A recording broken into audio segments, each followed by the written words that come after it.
de que cuando una persona recibe la noticia de que ha fallecido uno de los seres queridos, de los 7 seres queridos, la persona tiene que rasgar sus vestiduras. ¿Okay? Hace lo que se llama la cría hoy en día. Entonces, ¿qué es? Se toma una navaja, ¿verdad? Y la camisa que tiene puesta la persona o el saco, se le hace un corte y se hace la bendición de Baruch, Atah, Hashem, Elokeinu, Melech Haolam, Dayan, Haemet, y se rasga. ¿Okay? Si es el padre y la madre, al lado del corazón. ¿En qué momento se rasga la... Ya voy ahí. Si es el padre y la madre, al lado del corazón. Si es otro familiar, de los 7, el hijo, la hija, la mamá, el papá, perdón, hijo, hija, hermano, hermana, es al otro lado. ¿Okay? ¿Para cuándo? Oye, en la antigüedad era cuando se recibía la noticia de la muerte del fallecido. O la fallecida. Hoy en día no es así. Hoy en día es cuando se sale del cementerio. ¿Okay? Cuando ya hubo la inhumación, entierro, entonces ahí al salir se hacen 2 filas. Y los deudos pasan en la mitad. Y al finalizar, antes ya de irse, ahí se rasgan alguien más toma una navaja o una cuchilla y hace esto. Entonces eso se hace hoy en día. Entonces la Gemara estaba preguntando sobre una persona que escucha extemporáneamente, es decir, de que falleció su ser querido, pero la noticia le llegó tarde. Llegó, digamos, más de 30 días después. O sea, le llegó, digamos, 2, 3 meses después, un año después. Que si debe hacerlo o no debe hacerlo. La halajá queda en que si debe hacerlo, se rasga las vestiduras y está un solo día de luto, uno solo. Cuando sabemos que los demás días son cuando la noticia es cercana, es decir, inmediatamente se entera el fallecimiento, lo alenu, son ¿cuántos días? 7 días. Y después 30 días. O sea, esos 7 se juntan, se le suman a los 30. O sea, son los demás días para completar un mes. Estamos en la página 415, en la línea final, donde dice enseñar a nuestros sabios.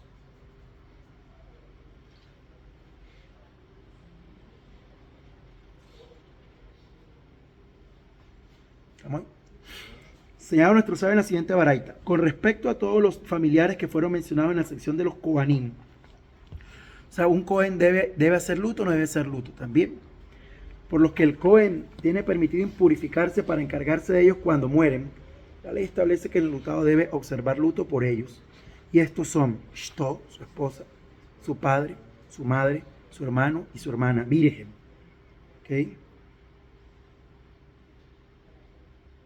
Cuando murió virgen, o sea, soltera, no por una que estaba casada. La que estaba casada no debe impurificarse. Ambos por parte del padre. ¿Ok?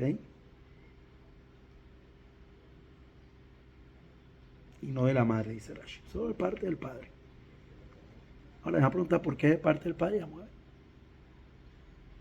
Su hijo y su hija. Además, los sabios añadieron a estos parientes mencionados en la sección de los Kohanim varios más, por los cuales la persona que no es Kohen debe observar luto. Su hermano y su hermana virgen, por parte de madre, que no son hermanos de padre. Y su hermana casada, ya sea hermana de padre o hermana de madre. Y establecieron también que así como el enlutado debe observar luto por la muerte de cada uno de estos familiares, también debe observar luto por los parientes de segundo grado, que son parientes directos de ellos, como por ejemplo el padre del padre, o sea, el abuelo. O por el hijo de su hijo, o sea, el nieto. Muy bien. Por el hijo de su hija o por el hijo de su hermana, o sea que sería un sobrino, agión, sobrino en hebreo.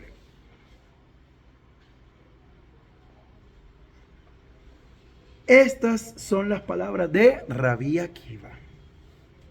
Rabí Eliezer ben Eleazar, en cambio, opina. ¿Qué opina él? En lo que respecta a los parientes de segundo grado, el enlutado no debe observar luto más que por el hijo de su hijo, o sea, por el nieto.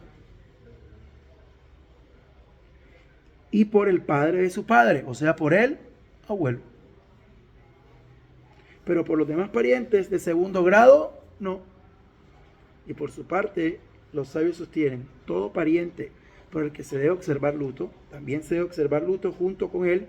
Por ejemplo, la persona debe observar luto por el abuelo paterno, junto con su padre, por su nieto, junto con su hijo, etc. O sea, acompañar a las personas que también están en luto, que también observan el luto. Por ejemplo, si es un nieto, acompañar a su hijo o su hija.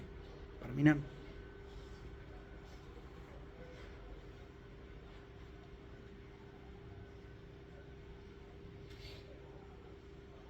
Objeta la Gemara, Jajamim, pero los sabios, la opinión de los sabios es idéntica a la del primer Tana, Rabbi Akiva. Esto no puede ser, ya que la Baraita menciona sus opiniones por separado para indicar que son discrepantes. La Gemara responde. La diferencia de opinión que hay en ellos reside en que según los sabios únicamente si está junto con él, el pariente directo enlutado, en la misma casa, entonces también debe observar el luto. Pues dijeron ellos, debe observar luto junto con él, a lo cual se entiende que si no está junto con él en el mismo lugar, no tiene la obligación de observar las leyes de luto, mientras que según Rabbi Akiva la persona debe observar las leyes de luto cuando un pariente cercano está de luto, aunque no esté junto con él en la misma casa. Esa es la diferencia. Evidentemente ahí reside su diferencia de opiniones, tal como se entiende lo que dijo Rab a Ajía, su hijo. Y lo mismo le dijo Rabbeuna a Rab, su hijo. Cuando tu esposa esté de luto, en tu presencia habrás de cumplir las leyes de luto. Entonces, ¿qué es lo que está diciendo acá? Una persona que su esposa, lo aleno, perdió a su padre o a su madre. Entonces la esposa está de luto. Esto es una alajá importante. Su esposa está de luto. Pero él está de luto o no debe estar de luto o no debe estar de luto. ¿Qué relación más allá de la cercanía o de la afinidad tenía con la persona que falleció, ya sea el suegro o la suegra? ¿Qué relación? Dice, ¿tiene obligación o no tiene obligación de ponerse de luto junto con la esposa? O si el caso es al revés, si es la esposa la que pierde un ser querido, el esposo, disculpe, pierde un ser querido, ¿tiene el esposo la obligación de ponerse de luto? ¿La esposa tiene la obligación de ponerse de luto junto con el esposo o no? Sí, porque está de luto un ser querido. No, pues si quiere, sí, pero no tiene obligación porque habla solamente. ¿Debe o no debe? Debe. Entonces, mira qué dice. Lo mismo dijo una Raba. Cuando tu esposa esté de luto en su presencia, cuando estás delante de ella, habrás de cumplir las leyes de luto. Pues ella es uno de tus parientes cercanos, por lo que debes observar el luto. Pero si no estuvieres en presencia de ella, no tendrás que cumplir las leyes de luto, ya que los sabios exigieron observar luto junto con su pariente cercano, solo en su presencia. Ahora Gemara trae una historia de lo que nos acaba de decir. O sea, dice, cuando estás con tu esposa, sí. Pero entonces no estés cerca de ella, no tienes obligación de observar las leyes de luto. Que solo cuando se está en presencia del pariente cercano se debe ofrecer. Entonces la Gemara trae una historia. A Mar Ukba se le murió el hijo de su suegro. ¿Quién es el hijo de su suegro? Cuñado. Bar Hamua. Es decir, el hermano de su esposa. Y pensó que debía observar por el luto 7 días y también de 30 días, puesto su esposa debía hacerlo. Cuando Rabuna se presentó para visitarlo, lo encontró observando el luto de 7 días. Amarle. Le dijo, mira, Rabuna era el maestro de él. Le dijo Rabuna a Mar Ukba, ¿acaso observas el luto de 7 días solo porque se te antoja tener la comida de los enlutados? Solo porque quieres comer comida de enlutados. ¿Comen los enlutados? Ayer, lenteja, huevo. ¿Quieres sentarte en el piso? Eso es lo que quieres hacer. Y a mí que no me gusta la lenteja, no. Frijol, garbanzo. ¿Oye? ¿Te gusta el garbanzo? Papa. Papa también se acostumbra. Papa sola, papa hervida, papa. Papa y frijoles, sí, pero lenteja no. Ok, solo papa. Está bien. Entonces le dijo, ¿solo esto? ¿Mm? ¿Solo que quieres comer comida enlutada? Le dijo. Los sabios no establecieron que para honrar a su esposa enlutada el marido debe observar las leyes de luto. Más que por la muerte de un suegro o de su suegra, pero por la muerte del cuñado, no. Entonces, ¿qué acaba de decir aquí la alajá? Mira, si es el padre o la madre de la esposa o el esposo, según sea el caso, en presencia de ellos, si debes tú, bueno, no es que ese día, lo aleno, por un ejemplo extremo, vas a hacer una fiesta o vas a irte de paseo. No se debe hacer eso durante esos días, ¿me explico? Hay que acompañarla. Ahora, no tiene que sentarse en el piso, no tiene que hacer todo, sino, ¿ok? Acompañar a la persona. Pero por el cuñado, o por una familiar de la esposa, no el papá o la mamá, sino otro familiar, un hermano, una hermana, ahí no tiene que hacer ninguna manifestación de luto. Pero tampoco quiere decir esto que entonces vamos a lo que decía, hacer fiestas, hacer paseos, vámonos de playa. No, se debe también tener consideración de la persona que está en luto, aunque la halajá no lo exija.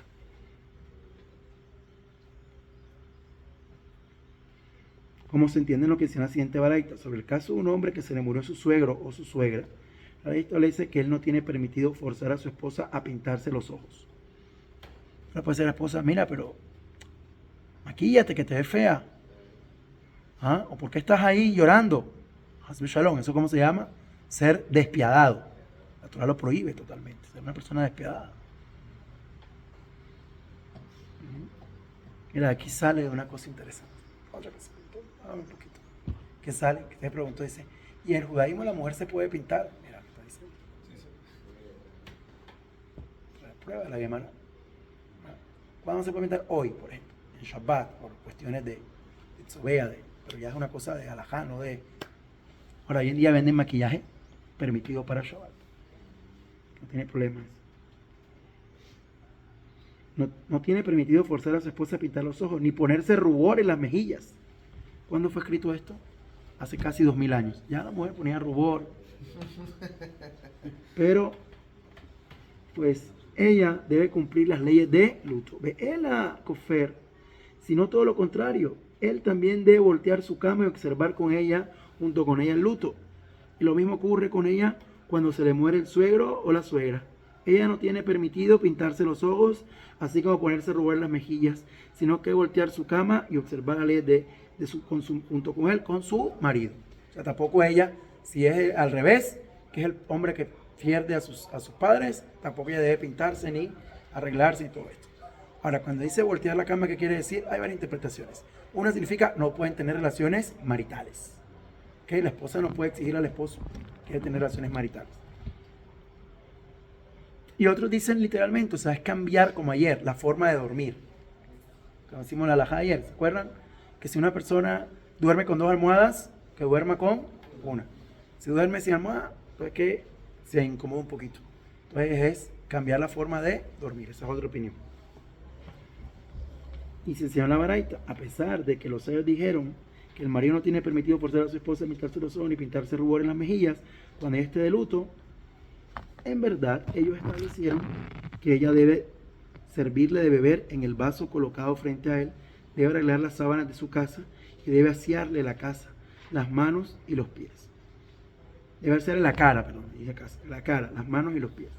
Aparentemente, de estas dos baraitot se contradicen. La primera baraita establece que el hombre debe volver su cama y observar junto con ella su esposa el luto, y la segunda baraita establece que la esposa debe arreglar las sábanas a su cama del marido, de lo cual se entiende que no deben observar luto junto con su esposa. Más bien, forzosamente se deduce de esto que aquí en la primera baraita se habla de que murió su suegro o su suegra, en cuyo caso debe observar el luto junto con su esposa.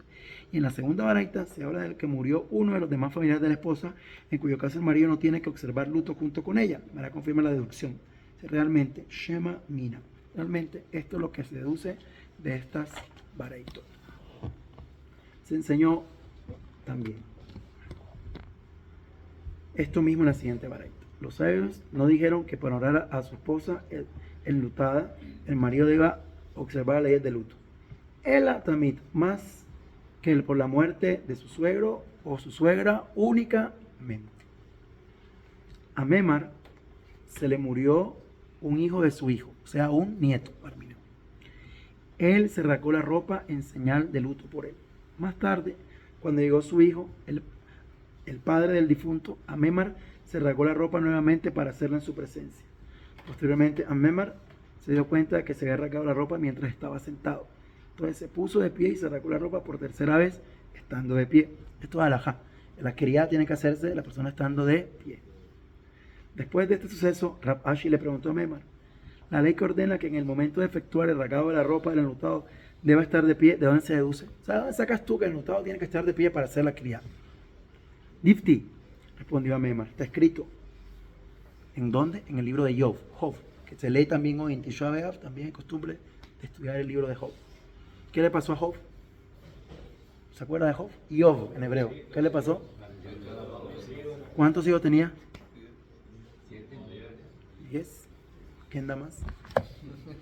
Tenía muchos hijos y muchas hijas. Se le murieron. ¿Y por qué se le murieron? Todos al mismo tiempo. ¿Por qué? ¿Por qué se murieron los hijos de Job? ¿Me acuerdan? ¿Qué hacían?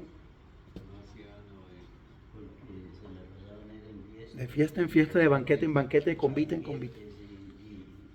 Y llegaban era ya por la mañana y el abuelo haciendo sacrificios. Y yo hacía sacrificios, rezaba, teilín, todo esto, tefilá, toda la seguló David y por haber, todo el libro de tapa a tapa. ¿Y los hijos? Que yo vivía era en la tierra prometida. Sí, esa es una opinión, de que él vivía en tierra de Canaán. Era uno de los venenos, era uno de los justos. Pero en realidad, según otra opinión, él vivía en Moab y Edom. O en Edom. Perdón, así como de Moab nació Ruth, ¿verdad? En Edom también había justo, y era yo, era una opinión. Edom es esa. O sea, en cada pueblo salió uno que era bueno. De Moab nació Ruth y de Edom nació, que eran contemporáneos, la época de Ruth. Ahora, nunca la Torah dice que Job se convirtió al judaísmo, a diferencia de Ruth, nunca el Tanaj. Y hay opinión que dice que era uno de los de los consejeros del faraón de Israel. Entonces se le usa lo que está escrito en Job 1:20, de lo que está escrito en el versículo sobre la actitud de Job al enterarse que sus hijos habían muerto. Que dice, y se levantó Job y rasgó su manto. Pues el hecho de que el versículo primero hable de levantarse y después de rasgar la ropa, con relación al enlutado, se deduce que el enlutado debe rasgar su ropa estando de...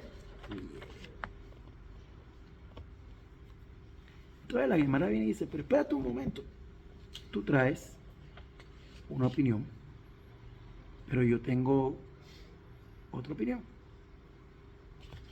que es, pero entonces con respecto al versículo que dice, él se levantará y dirá, no deseo tomarla como esposa, ¿de qué está hablando?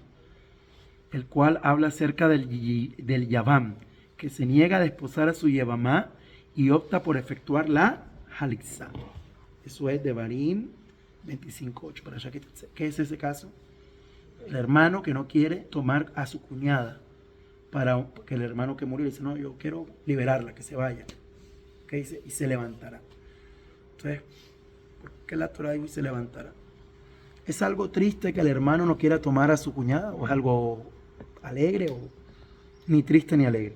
Pero si el hermano tiene mujer y no quiere que también... Bueno, en esa época había varias mujeres, pero además de eso, es buena la pregunta. En la Gemara Masej llevamos, dice que si la primera esposa le dice, no la quiero aquí, no la toma.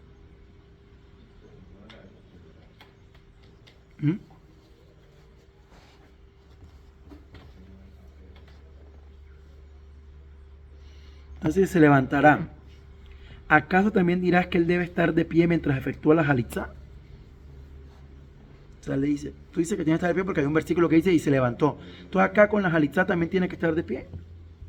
Pero ¿cómo puede ser? Si en una baraita el acto de halitzá es válido bien si el yaván está sentado, bien si está de pie o bien si está reclinado. Vemos que el hecho de que este versículo describa el significado, describa el orden de las acciones del proceso, comenzando por el de levantarse, no significa que la segunda debe efectuarse de pie. Amar le respondió Amemar a Rabashi. Allí, en el versículo sobre la halitzá está escrito y se levantó, Vayacom, y dijo, Vayomer, lo que indicaría que el yaván debe estar de pie mientras se efectúa la halitzá. Si no está escrito y se levantará, Beamat, y dirá, Beamar, está redactado de una manera diferente, a modo de descripción. Pero esto no quiere decir que el yaván debe efectuar en pie, debe estar de pie en ese momento. En cambio aquí, con respecto a Job, está escrito y se levantó, Vayacom, y rasgó su manto, Vaikra, lo cual indica que el enlutado debe efectuar la acción de rasgarse la ropa mientras está de pie. Lo mismo, esto es una acción que imperativa, lo mismo que en el castellano. Cuando tú dices y le dirá, y le dirá es una orden. Pero si yo digo, y debe decir, o es bueno que diga, ¿es una orden o no es una orden? No, es como una sugerencia, como una... Dijo Rabbi Marjama, ¿de dónde se deduce que el rasgado de la ropa del enlutado debe realizarse mientras él está de pie? De lo que dice el versículo, vaya con Yov, y se levantó Yov y rasgó su manto. Objeta la Gemara, pero quizás lo que hizo Yov, levantarse después de rasgar la ropa, fue algo adicional, algo que el enlutado no está obligado a hacer. Si es así, ¿cómo puede deducir que este versículo que el enlutado debe rasgarse la ropa mientras está de pie? Es evidente que no todo lo que describe este versículo se limita a acciones obligatorias que Yov cumplió por estar de luto. Pues si no admites eso, entonces de la continuación de ese mismo versículo, y se rapó la cabeza, ¿acaso también deducirás que el enlutado debe raparse la cabeza cuando comience su periodo de luto? No existe semejante ley. No hay que raparse. Yov sí se rapó, pero no hay esta ley. ¿Sí? Por lo tanto, el proceder de Yov no es posible deducir que el enlutado deba raparse la cabeza mientras está de pie. Dice, esto no es prueba de que la persona debe rasgarse la vestimenta. Entonces, ¿de dónde lo sacamos? Entonces, se continúa la llamada. Más bien, aquí en el versículo, ¿ok? ¿Qué versículo es? Segunda de Shmuel 13, 31. Que relata lo que condujo al rey, cómo se condujo el rey David cuando le dio noticia de la muerte de sus hijos. ¿Se acuerdan? El rey David tuvo 2 hijos que se murieron. ¿Por qué? Salom y Adonía. Lama. ¿Por qué? Porque los dos se disputaban el trono. Sin David haberse muerto, ya querían heredar. Pero también uno murió. Otro murió. Que violó A la hermana. Muy bien. Así es. Entonces, ¿cómo se condujo el rey David cuando le anunciaron que Bar-Minan, su hijo, había muerto? Y se levantó el rey David y rasgó sus ropas. Pero dice, pero quizá lo que hizo el rey David fue algo adicional, algo que el enlutado no está obligado a hacer. ¿Cómo se podría deducir que este versículo el enlutado debe rasgarse la ropa mientras estaba de pie? Es evidente que no todo lo que describe el versículo se refiere a actitudes obligatorias. El rey David cumplió al estar de luto. Pues, si no admites esto, entonces la de la continuación del siguiente versículo, y se tendió sobre el suelo. O sea, el rey David se tiró sobre el suelo porque estaba devastado. ¿Acaso también deducirás que el rey David lo hizo porque el enlutado debe dormir en el suelo? Pero ¿cómo se puede afirmar así si se enseña una siguiente baraita? Si el enlutado durmió sobre una cama que estaba boca arriba en su posición normal, sobre una silla o sobre un mortero grande, no cumplió con su obligación. Y nos han enseñado que algo más novedoso de todo esto.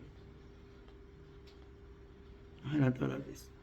Aunque el enlutado haya dormido sobre el suelo, donde es muy incómodo dormir, no cumplió con su obligación. Sobre esto de Rabbi Yohanan, la baraita se refiere a que el enlutado no cumplió con su obligación de efectuar el volteado de la cama, ya que su obligación no consiste en afligirse durmiendo en un lugar incómodo, sino voltear su cama y dejarla así durante 7 días de luto. Por lo tanto, no es posible afirmar que el rey David se tendió sobre el suelo porque el enlutado estaba obligado a dormir así. Entonces, ¿cómo puede deducir el versículo que el enlutado debe rasgarse la ropa mientras estaba de pie? De manera clara, Amarle. Respondió Rami Barjama al sabio que hizo la objeción, que va a mearza. En realidad, todo lo que este versículo describe es una ley que el enlutado definitivamente debe cumplir. Lo que dice acerca de David, que se tendió sobre el suelo, no se refiere a que lo hizo literalmente, sino que se recostó como si se hubiera hecho sobre el suelo, puesto que volteó su cama y se recostó en ella. Por lo tanto, de este versículo ciertamente se deduce que el enlutado debe rasgarse la ropa mientras está de pie. Al rey David le murió otro hijo. Sí, Estaba pequeñito. sí. Hizo algo totalmente diferente. Dice que se echó silicio y todo, no sabía dónde vivía. Sí. Tiró al suelo y lloraba y lloraba. Para que Shem lo salvara, Sí, apenas murió, él se dio cuenta que aparte se levantó del luto. se levantó del luto. Sí, eso ahí dice la tejiná, es una cosa muy importante. De ahí sale una alajá en Maset de la persona no debe rezar por algo que ya no tiene remedio. ¿En qué sentido? Lo alen, una persona que le dicen que está enferma, puede rezar, aunque le digan que no, Hashem todo lo puede, pero que dice cuando ya murió. La persona no puede rezar porque resucítalo, por favor, tejiyá metim.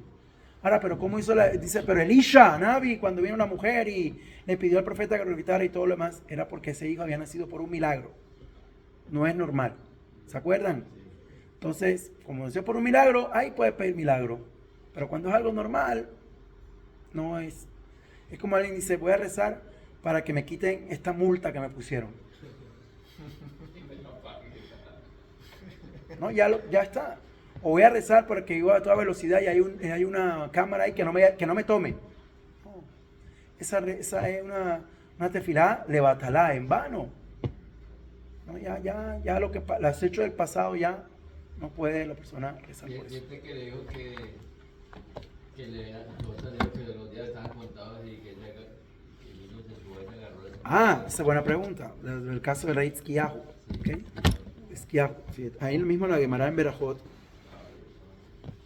que no se puede estudiar eso hoy, pero la Gemara en Berajot dice que él hizo cosas porque él hizo otras cosas. No solamente rezó, hizo otras cosas.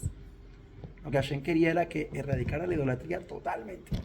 Le faltaban cosas por hacer. Entonces Hashem como que le dio un empujoncito para que se decidiera ser radical. Hasta ahí. Vamos a dar hasta aquí por hoy.